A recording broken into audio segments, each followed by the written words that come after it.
बिस्मिल्लाहिर्रहमानिर्रहीम। आज का हमारा जो टॉपिक है वो HTML में इंतहाई अहम टॉपिक है, टेबल इन HTML।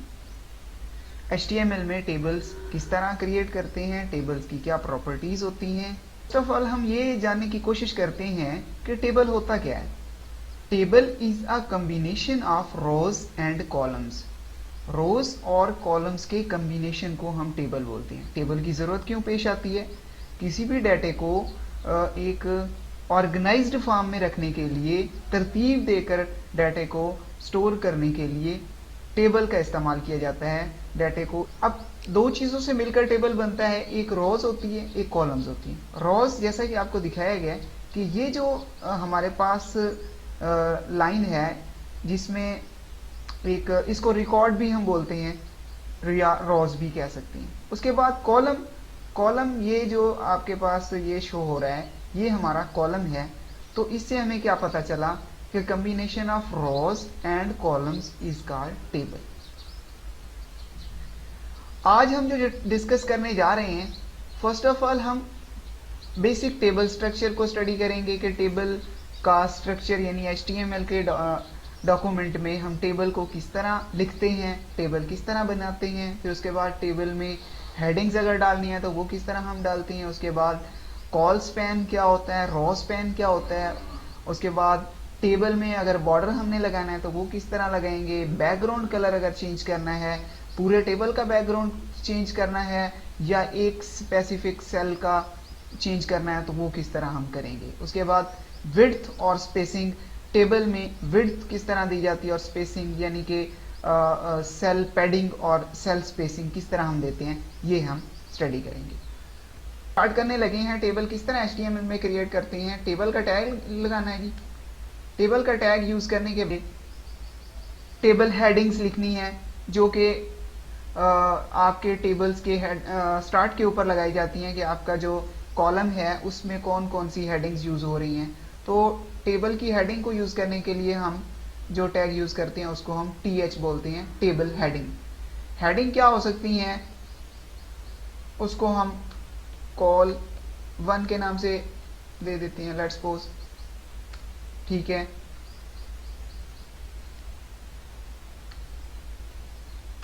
अब लेट्स सपोज मुझे 3 हेडिंग्स चाहिए तो मैंने 3 हेडिंग्स को कॉल 1, कॉल 2 एंड कॉल 3 के नाम से स्टार्ट कर दिया।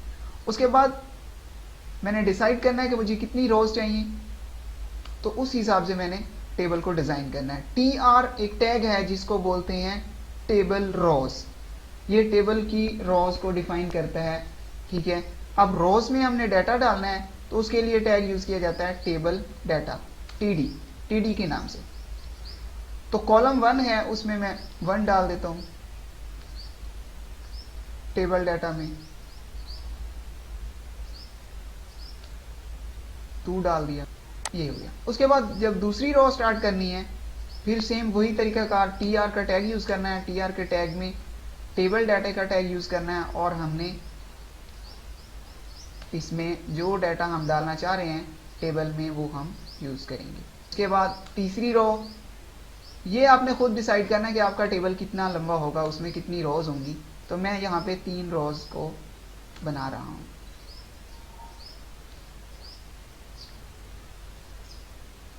जी। तो ये यहाँ तक काम हमारा कंप्लीट हो चुका है। तो इसकी आउटपुट देखते हैं क्या आउटपुट आ रही है। तो ये मैंने टेबल बनाया है, जस्ट एक रफ सा टेबल है, सिंपल TR, TD और TH का टैग यूज करके मैंने टेबल क्रिएट किया है। और इससे आपको ये अंदाजा हो गया होगा कि आपने जो भी रिकॉर्ड दिया है वो रोज और कॉलम्स की शेप में नजर आ रहा है कि आपका जो है वो एक सीक्वेंशियल फॉर्म में आपका डाटा आपको शो हो रहा है। और हेडिंग्स की बात करते हैं तो हेडिंग्स में ये देखें जी, जो आपने TH के टैग में यूज किया था जो भी डाटा, तो वो हेडिंग्स यानी बोल्ड हो रहा है। अच्छा, उसके अलावा अगर आप किसी और जगह पे हेडिंग्स लगाना चाह रहे हैं, लेट्स सपोज आप चाह रहे हैं कि यहाँ पे ये जो मेरा है 1 है ये हेडिंग्स में आना चाहिए, तो उसके लिए भी आप उसको हेडिंग्स में कन्वर्ट कर सकते हैं। तो इससे क्या होगा ये आप देख सकते हैं तो ये आपका जो 1 है वो हेडिंग में शो हो रहा है, यानी वो हाईलाइट कर दिया गया है। हेडिंग्स क्लियर होगी। उसके बाद हम बात करते हैं जी टेबल बॉर्डर की। ठीक है, कि किसी भी टेबल में हम बॉर्डर किस तरह लगाते हैं, तो उसका तरीकाकार क्या है जी। सिंपल है कि आपने बॉर्डर का जो एट्रीब्यूट है वो यूज़ करना है और यहाँ पे बता देना है कि आप कितने पिक्सेल्स का, कितने पिक्सल पॉइंट का बॉर्डर लगाना चाह रहे हैं, 1 का लगाना चाह रहे हैं या 2 का लगाना चाह रहे हैं, इट्स डिपेंड ऑन यू। तो ये बॉर्डर हमारा हो गया है और ये टेबल में यानी कि एक सीक्वेंस फॉर्म में नज़र आ रहा है। तो अब बात करते हैं जी बैकग्राउंड कलर की। अगर हमने टेबल के बैकग्राउंड कलर लगाना है तो वो किस तरह लगाएंगे, उसके लिए बीजी कलर और बैकग्राउंड कलर आप कोई भी लगा सकते हैं। लेट्स सपोज मैं लगाने जा रहा हूँ, तो ये चेक कर देखें जी कि अब बैकग्राउंड कलर जो है वो चेंज हो गया और उसका कलर ऑरेंज कर दिया गया। ठीक है जी, ओके। देन हम बात करते हैं रॉ स्पैन और कॉल स्पैन। रॉ स्पैन क्या होते हैं और कॉल स्पैन क्या होते हैं। रॉ स्पैन का मतलब ये है, अब देखें हमारे पास कितनी रॉज हैं और कितनी कॉलम्स हैं। ये हमारे पास 1, 2 और 3 कॉलम्स हैं और 3 रॉज हैं, 1, 2 और 3। उसके लिए मैं यूज़ करता हूँ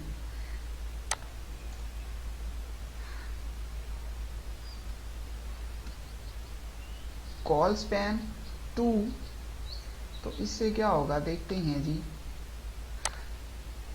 अब ये देखें कि मैंने कॉलम 1 और कॉलम 2 को मर्ज कर दिया है, स्पैन कर दिया है, और ये जो पहले अलग अलग नज़र आ रहा था अब ये एक ही जो कॉलम है उसमें शो हो रहा है। अब अगर मैं रोज़ को मर्ज करना है मैंने, यानी कि लेट्स सपोज 6 एंड 9 वाली जो रोज़ हैं इन दोनों को मर्ज करना है, तो उसका क्या तरीक़ाकार है।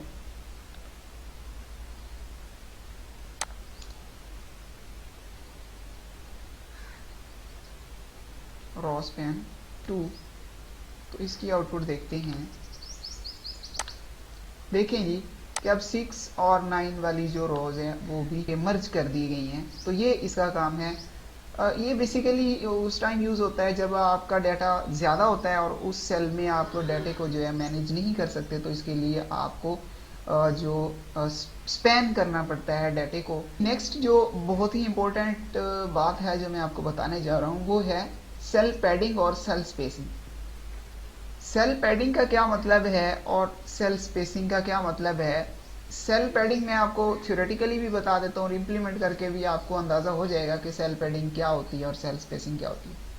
सेल पैडिंग का मतलब ये है कि आपके सेल के अंदर, यानी कि आपका जो कंटेंट है उसके और सेल के बॉर्डर के दरमियान में स्पेस आ जाना, यानी आपका जो सेल है उसके साइज को इंक्रीज कर देना, बड़ा कर देना। और जो सेल स्पेसिंग है, सेल स्पेसिंग में क्या होता है कि आपके सेल्स के दरमियान स्पेस क्रिएट कर दी जाती है।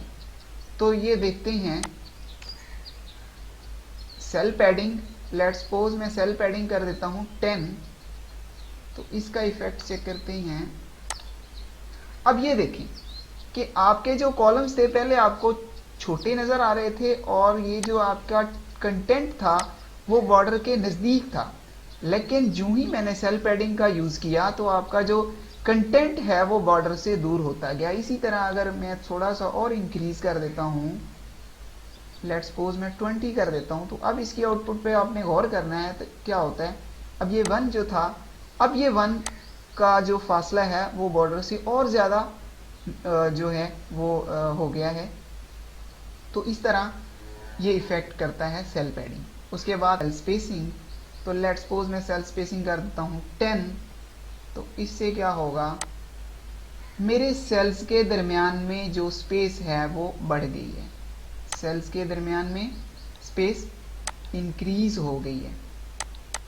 ये देखो। अच्छा जी, अगर मैं ये चाहता हूँ कि ये जो मेरे टेबल का एक कलर शो हो रहा है ये इस तरह नहीं होना चाहिए, हर जो सेल है उसका कलर यूनिक नज़र आना चाहिए। तो उसके लिए क्या करना पड़ेगा, उसके लिए जनाब ये करना पड़ेगा कि मुझे उस सेल में जाके उसकी प्रॉपर्टी सेट करनी पड़ेगी। कैसे, तो मैं इसका कलर जो है वो कर देता हूँ ब्लू। तो इससे क्या होगा, अब जिस सेल में मैंने उसकी प्रॉपर्टी चेंज की है वहाँ पे बैकग्राउंड कलर ब्लू सेलेक्ट कर दिया है, तो इससे ये फ़ायदा हुआ है। जी स्टूडेंट्स, मैं आपको रिवाइज करवा देता हूँ कि आज के लेक्चर में हमने क्या क्या स्टडी किया है। फर्स्ट ऑफ ऑल हमने टेबल के स्ट्रक्चर को स्टडी किया है। टेबल का स्ट्रक्चर यानी टेबल किस तरह बनाते हैं, टेबल का टैग यूज़ करते हैं और उसमें TR का टैग यूज़ करते हैं, TD का टैग यूज़ करते हैं, TH यानी हेडिंग्स को क्रिएट करने के लिए जो टैग यूज़ करते हैं, TH का टैग यूज़ करते हैं। उसके बाद जी कॉल स्पैन क्या होता है जी, कॉल स्पैन और रॉ स्पैन को इंप्लीमेंट करके देखा।